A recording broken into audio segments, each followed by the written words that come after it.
कि पिछले लेक्चर में मैंने आपको 1.1 का इंट्रोडक्शन बता दिया था, जिसमें मैंने आपको रिलेशन का कॉन्सेप्ट बता दिया था, डोमेन, रेंज, कोडोमेन इनके बारे में बता दिया था, और बाइनरी रिलेशन यानी कि द्विआधारी संबंध, जिसमें मैंने आपको रिफ्लेक्सिव, सिमेट्रिक और ट्रांजिटिव यानी कि स्वतुल्य, सममित और संक्रमक संबंधों के बारे में रिलेटेड आगे हमारी 1.1 एक्सरसाइज है, जिसमें हम उन सभी कॉन्सेप्ट्स के बारे में अच्छी तरह से समझेंगे। ओके, तो शुरू करते हैं पहले क्वेश्चन से। देखो, पहले क्वेश्चन में काफी सारे पार्ट हैं, 5 पार्ट हैं इसमें। तो 5 पार्ट में से मैं आपको एक या दो क्वेश्चन बताऊंगा अभी।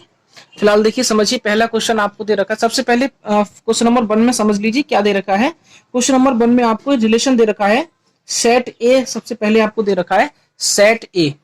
ओके स्टूडेंट्स, सेट ए में आपको 1 से 14 तक नंबर दे रखे हैं, 1 2 3 4 अप टू 14। ओके, और जब को मैंने आपको बताया था, जब आपको एक सेट दे रखा होगा सेट ए, तो अकेला है, दो नहीं होंगे वहां पर, क्योंकि हम बाइनरी रिलेशन सीख रहे हैं और बाइनरी रिलेशन में एक ही सेट दे रखा होता है और रिलेशन उस सेट से उस सेट में ही होगा। ठीक है स्टूडेंट्स, सेट ए से सेट ए में ही रिलेशन होगा, इसलिए यहाँ पे एक ही सेट दे रखा है। और रिलेशन आपको दे रखा है आर, क्योंकि मैंने बताया था जब सेट ए दे रखा होगा तो आपको यह भी बताया होगा कि वो रिलेशन जो सेट ए से सेट ए में है उसकी डेफिनेशन क्या है। ठीक है, तो उसको एक डेफिनेशन के तौर पे दे रखा है आपको, और दे रखा है एक्स कॉमा बाई। और मैंने आपको बताया था जब भी एक रिलेशन दे रखा होगा तो वो एक्स कॉमा बाई के फॉर्म में ही होगा, इस फॉर्म में। ठीक है, इस फॉर्म में तो सेट होता है, ये भी सेट ही है, लेकिन ये कौन सा सेट है? कार्टेशियन प्रोडक्ट का सेट है ये। देखो, कार्टेशियन प्रोडक्ट यानी कार्तीय गुणनफल आप 11th में पढ़ेंगे, छोटा सा कॉन्सेप्ट है, कोई ज्यादा बड़ा नहीं है। ठीक है, फिर भी कार्टेशियन प्रोडक्ट हम इस टाइप से लेते हैं, आगे सेट ए का एलिमेंट और पीछे सेट बी का एलिमेंट, लेकिन यहाँ पर सेट बी की जगह सेट ए ही है, यानी पीछे भी सेट ए का ही एलिमेंट हम यहाँ पर लेंगे। ठीक है, फिर आपसे क्या बोला है यहाँ पर, ये सेट एक्स और ये एलिमेंट एक्स और वाई तो आपको सेट ए में है ही, और फिर एक रिलेशन दे रखा है। मैंने आपको बताया था कि मैथ में जब भी रिलेशन दे रखा होगा वो एक इक्वेशन टाइप में दे रखा होगा, या मैथमेटिकल कोई मैथमेटिकल ऑपरेशन कोई दे रखा होगा।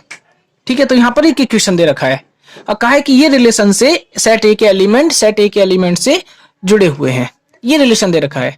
ठीक है, अब इस अगर रिलेशन आपको मैथमेटिकल दे रखा होता है तो कैसे सॉल्व करेंगे उसको। देखिए, जब भी रिलेशन आपका इक्वेशन टाइप में हो, जैसे ये इक्वेशन है, जब रिलेशन इक्वेशन टाइप में हो तो उसको सॉल्व करने का एक बड़ा अच्छा तरीका होता है। ठीक है, वैसे तो इसको हम इस तरह से सॉल्व कर सकते हैं। देखिए, सबसे पहला तरीका है, हम इसको इस तरह से सॉल्व कर सकते हैं कि हमने रिलेशन आर को किस में बना लेना है, रोस्टर फॉर्म में लिख लेना है। तो रिलेशन आर को जब हम रोस्टर फॉर्म में लिखेंगे तो 3x is equal to by है। देखिए यहाँ पर 3x minus Y equal to 0 है, बाई को इधर भेजेंगे, 3x इक्वल टू बाई हो जाएगा। ठीक है, अब x की वैल्यू हम इस सेट में से लगाना शुरू कर देते हैं। तो जब हमने x की वैल्यू 1 लगाई है, देखिए स्टूडेंट्स, अब x की वैल्यू 1 लगाएंगे तो बाई की वैल्यू हो जाएगी 3, यानी 3 टाइम्स हो जाएगा। जब 2 लगाएंगे तो 6 हो जाएगा, और जब 3 लगाएंगे तो 9 हो जाएगा, और जब 4 लगाएंगे तो 12 हो जाएगा। लेकिन जो स्टूडेंट, जब हम 5 लगाएंगे, 5 हमारे रिलेशन में है, सेट में है 5, लेकिन जब हम 5 लगाएंगे तो 5 3 जार 15 हो जाएगा, और 15 हमारे सेट में नहीं है, इसलिए हम 15 नहीं लेंगे, 5 तक नहीं जाएंगे। हम कहां तक जाएंगे? जहां तक हमारे दोनों एलिमेंट सेट ए में आते जाते हैं। ठीक है, तो हमारा रिलेशन रोस्टर फॉर्म में लिख गया है। अब हम यहाँ पर सबसे पहले रिफ्लेक्सिव यानी स्वतुल्य के लिए चेक कर रहे हैं। रिफ्लेक्सिव यानी कि स्वतुल्य। ठीक है, रिफ्लेक्सिव यानी स्वतुल्य के लिए चेक करते हैं। तो देखिए स्टूडेंट्स, स्वतुल्य के लिए क्या कंडीशन होती है, आप सब जानते हैं। ये स्वतुल्य के लिए कंडीशन होती है A comma A relation A R में होना चाहिए, ये तो कंडीशन होती है, यानी कि दोनों एलिमेंट सेम सेम होने चाहिए। पर एक बात बताओ, क्या आपको आर में दोनों एलिमेंट एक जैसे दिखाई दे रहे हैं? कभी दिखाई नहीं दे रहे। तो इसका मतलब है कि जो रिलेशन आर है वो रिफ्लेक्सिव यानी स्वतुल्य नहीं है। समझ में आया स्टूडेंट्स? नहीं है रिफ्लेक्सिव, क्योंकि दोनों सेम सेम है ही नहीं। गुड, ये बहुत आसान तरीका है इसको करने का।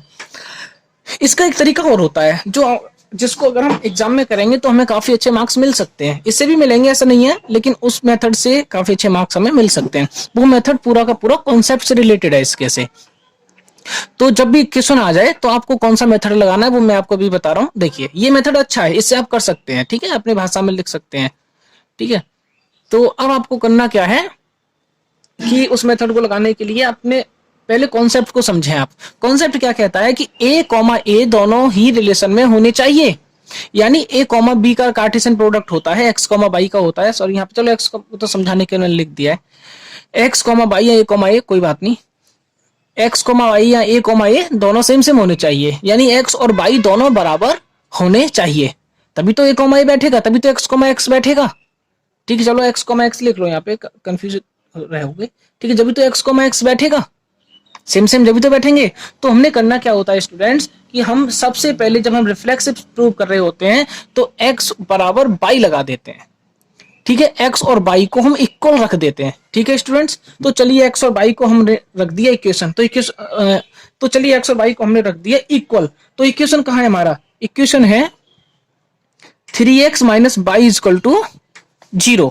तो हमने करना क्या है स्टूडेंट्स, कि बाई की जगह पर हमको x रख देना है। हमने ये तो बोला कि बाई की जगह पर x रखना है, तो इक्वेशन तो हमारा ये था। ठीक है, ये थोड़ी लाइन गलत लगी, कोई बात नहीं, x तो ये था रिलेशन, तो यहाँ पे बाई की जगह पे x पुट कर दीजिए आप, तो 3x minus x is equal to 0। ठीक है students, 3x minus x is equal to 0 आ गया है। गुड। अब देखिए, आप एक बात बताइए, 3x माइनस एक्स जो है ये क्या कभी 0 के बराबर हो सकता है? ये 0 के बराबर नहीं होगा। इसका रीजन है, डायरेक्ट नहीं लिखा मैंने, इसका रीजन स्टूडेंट्स ये है कि 3x माइनस एक्स 0 के बराबर तभी हो सकता है स्टूडेंट्स जब x की वैल्यू 0 होगी। 0 तभी आता है जब 3x में से 3x माइनस करेंगे, तब 0 आएगा। 3x में से x माइनस करने पर कभी 0 नहीं आ सकता। कब आ सकता है? जब यहाँ पर x की वैल्यू 0 हो, और हम जानते हैं हमारे सेट में कहीं भी 0 नहीं है, इसलिए हम कहेंगे 3x माइनस एक्स 0 के बराबर नहीं हो सकता।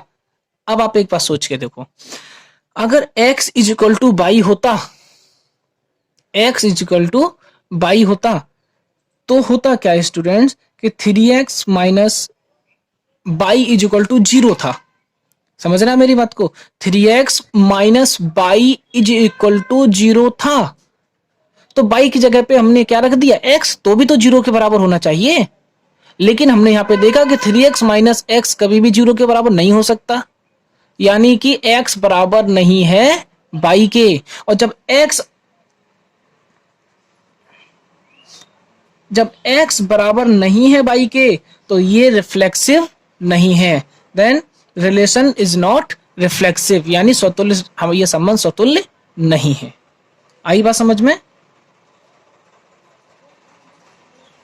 तो ये जो मेथड मैं आपको बता रहा हूं, ये मेथड आपको एग्जाम में करने लायक है। जब इक्वेशन आपको दे रखा होता है तब आप ये मेथड लगा सकते हैं। हालांकि पहला वाला मेथड गलत नहीं है, बिल्कुल सही है, कोई प्रॉब्लम नहीं है उसमें, और दूसरा मेथड भी अच्छा है। ठीक है, चलिए अब इसमें क्या देखते हैं, सिमेट्रिक देखते हैं। ठीक है स्टूडेंट्स, सिमेट्रिक में क्या करना है, इसमें मुझे लगता है काफी लंबा वीडियो हो जाएगा, तो अभी एक दो ही क्वेश्चन बताएंगे, फर्स्ट पार्टी इसमें कराएंगे। देखो, अगर इससे कॉन्सेप्ट समझ में आ जाएगा तो सारे क्वेश्चंस आप आराम से कर सकते हो। ठीक है, सारे क्वेश्चन आराम से कर लोगे, कोई भी प्रॉब्लम नहीं होने वाली तुमको। लेकिन पहले क्वेश्चन में जितना डिटेल में सीखा जाए उतना सीख लो। ठीक है, बाकी सारे क्वेश्चन अपने आप कर लोगे, बिना बताए कर लोगे। चलिए अब हम समझते हैं सिमेट्रिक के लिए। ठीक है स्टूडेंट्स, सिमेट्रिक माने सममित। ओके, हिंदी वाले बच्चों के लिए सममित। अब सममित के लिए कंडीशन मैंने आपको बताई थी स्टूडेंट्स, क्या होता है, x कॉमा बाई अगर रिलेशन में है तो स्टूडेंट्स बाई कॉमा एक्स आपका रिलेशन में होना चाहिए। और आप अपने रिलेशन में पहुंचे जो आपने रोस्टर फॉर्म में लिखा था 1,3 है, तो 3,1 भी होना चाहिए। क्या आपको 3,1 आपके रिलेशन में दिखाई दे रहा है? कहीं भी दिखाई नहीं दे रहा है। और जब एक नहीं है तो समझ लो वो रिफ्लेक्स है, वो सिमेट्रिक नहीं है, यानी सारे के सारे होने चाहिए। अगर एक भी नहीं मिला, सारे मिल रहे हैं और एक नहीं मिल रहा है, तो भी नहीं होगा। तो हमें पहला ही नहीं मिला तो साफ साफ मतलब है कि है ही नहीं। ठीक है स्टूडेंट्स, तो हम कहेंगे ये, इसमें क्या हम लिखेंगे, इसमें अगर पहले वाले मेथड से हम करना चाहते हैं तो हम लिखेंगे x comma Y belongs to R, Y comma X does not belongs to R, इसीलिए this relation is not symmetric, या ये संबंध सममित नहीं है। ठीक है स्टूडेंट्स, फिर हम ऐसा लिखेंगे। लेकिन हम इसको दूसरे वाले मेथड से करना चाहते हैं, जो मेथड मैंने आपको ये बताया है ये वाला। अगर हम इससे मेथड से करना चाहते हैं तो हमें कॉन्सेप्ट को समझना है। कॉन्सेप्ट क्या कहता है, एक्स और वाई आपस में इंटरचेंज हो जाते हैं। इंटरचेंज होने के बाद भी उस फंक्शन उस रिलेशन की डेफिनेशन नहीं बदलती है, यही तो बताया। इंटरचेंज होने के बाद भी उस रिलेशन की डेफिनेशन ना बदलनी चाहिए। गुड, बस यही चीज का हम फायदा उठाते हैं। और रिलेशन क्या है हमारे पास, 3x minus y is equal to 0। तो इनको इंटरचेंज कर दो स्टूडेंट्स, एक्स और वाई को इंटरचेंज करेंगे तो ये क्या हो जाएगा, 3y minus x is equal to 0। 3y minus x is equal to 0 हो जाएगा। ठीक है भाई, इंटरचेंज किया। अब ये दोनों कंडीशन क्या होनी चाहिए, वेरीफाई कर देनी चाहिए। अब हमने करना क्या है स्टूडेंट्स, हमने कोई भी वैल्यू अपनी तरफ से रख लेनी है। हमने अपनी तरफ से कोई भी वैल्यू मान लेनी है जो सेट ए में आ रही हो। तो हम ये मान लेते हैं at x is equal to 3। चलिए एक्स इज इक्वल टू जब हमने 3 ले लिया तो बाई इज इक्वल टू कितना हो गया स्टूडेंट्स, 9 हो गया। देखिए ठीक है, बाई इज इक्वल टू 9 हो गया है। ठीक, और यहीं पर इक्वेशन 1 की बात करी हमने। अब यहाँ पे देखो सेकंड वाले इक्वेशन में रख के देख रहे हैं हम। सेकंड वाले इक्वेशन में भी x की जगह पर आप 3 रख दें। जब आपने x की जगह पर 3 रखा तो 3y इज इक्वल टू 3, तो y इज इक्वल टू कितना आ गया स्टूडेंट्स, 1। तो आपने देखा जब आपने पहले वाले इक्वेशन में x की जगह पर 3 रखा था तो y की जगह पर 9 आया था। लेकिन जब आपने दूसरे वाले इंटरचेंज करने के बाद जब आपने ये वैल्यू रखी रिलेशन में तो वैल्यू चेंज हो गई, जबकि वैल्यू चेंज नहीं होनी चाहिए थी। और जब वैल्यू चेंज हो गई तो आप कहेंगे कि ये रिलेशन सिमेट्रिक नहीं है। ठीक है स्टूडेंट्स, ये रिलेशन सिमेट्रिक नहीं होगा, सममित नहीं होगा। चलिए तीसरी वाली कंडीशन में पहुंच लेते हैं, वो है ट्रांजिटिव यानी कि संक्रमक। ट्रांजिटिव के लिए कंडीशन क्या होती है स्टूडेंट्स, ए कॉमा बी होना चाहिए आपके रिलेशन में, और बी कॉमा ए अगर आपके रिलेशन में है, सॉरी मैं गलत बोल गया, ए कॉमा बी आपके रिलेशन में है, बी कॉमा सी आपके रिलेशन में है, तो ऐसी कंडीशन जरूर होगी कि ए कॉमा सी आपके रिलेशन में होना चाहिए, तब जाकर वो समय संक्रमक होगा, ट्रांजिटिव होगा। ठीक है स्टूडेंट्स, लेकिन हमने क्या देखा यहाँ पर, चलिए चेक करते हैं इसको। पहले वाले मेथड से चेक करते हैं, 1,3 है तो जो 3 पे शुरू हो रहा है, ये 3 पे खत्म हो रहा है ना, तो जो 3 पे शुरू होगा उसको ढूंढो। 3 पे शुरू हो रहा है स्टूडेंट्स ये वाला 3,9, तो देखो ये 3 पे खत्म, 3 पे शुरू, 3 को गायब कर दो तो 1,9 बचा। 1 यहाँ से बचा और 9 यहाँ से बचा, तो 1,9 बचा। तो 1,9 जो है वो आपके सेट में होना चाहिए रिलेशन में, और 1,9 आपको आपके रिलेशन में कहीं दिखाई नहीं दे रहा है, इसका मतलब है तो ये सेट ट्रांजिटिव नहीं है।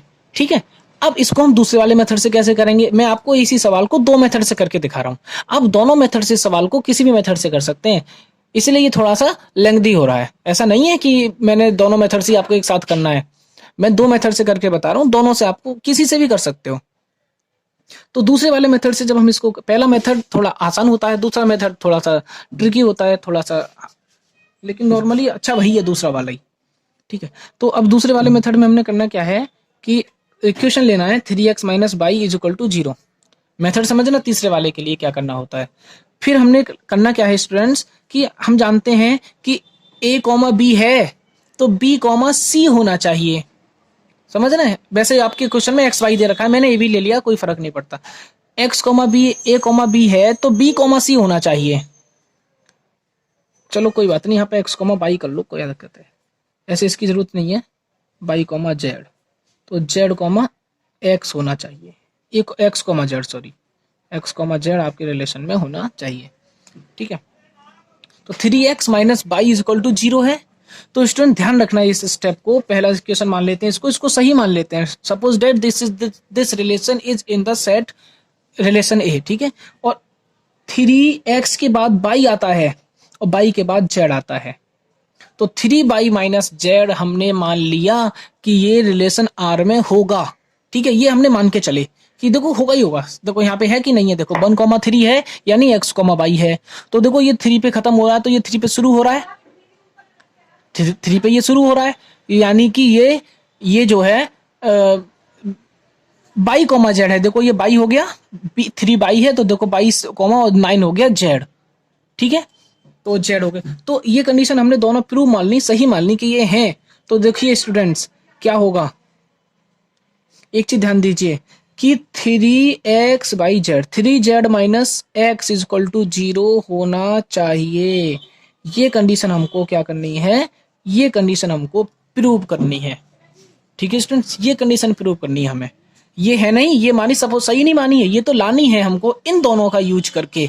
तो चलिए अब इन दोनों का यूज करके इसको सही बिठाते हैं, सही देखते हैं। ठीक है स्टूडेंट्स, क्या करेंगे क्या इसमें कि पहले क्वेश्चन और दूसरे क्वेश्चन को सॉल्व करो और हमें एक्स और जेड में इनको चेंज करना है। बाई की वैल्यू जब हम इसको इधर भेज देंगे तो बाई की वैल्यू हो जाएगी 3x। तो इस दूसरे वाले क्वेश्चन में बाई की जगह 3x लगा दो, तो ये हो जाएगा 9x माइनस जेड बराबर 0। होगा कि नहीं होगा 9x माइनस जेड बराबर 0? ठीक है स्टूडेंट्स, होगा। तो अगर हमने इसको इधर भेज दिया, हमारे पास इक्वेशन क्या है students, 9x minus z is equal to 0। लेकिन आना क्या चाहिए था students, 3z minus x is equal to 0 आना चाहिए था। तो ठीक है, यही तो आना चाहिए था। दोनों इक्वेशन सेम सेम नहीं आए। जब दोनों इक्वेशन सेम सेम नहीं आए तो हम कहेंगे कि ये ट्रांजिटिव भी नहीं है। तो ये है पहला मेथड। दो मेथड मैंने आपको बता दिए इस क्वेश्चन को सॉल्व करने के लिए, और आई होप आप इनसे सारे क्वेश्चन सॉल्व कर सकते हो। तो इस वीडियो में ये पहला क्वेश्चन ही हो पा रहा है क्योंकि वीडियो काफी लेंथी हो गया है। वो सब चलिए पहले क्वेश्चन से, बाकी जितने पार्ट हैं पहले क्वेश्चन में वो सब इसी मेथड से होंगे। दोनों मेथड से किसी से भी कर सकते हो, ऐसा नहीं है कि एक ही से होंगे, दोनों से किसी से भी कर सकते हो। ठीक है।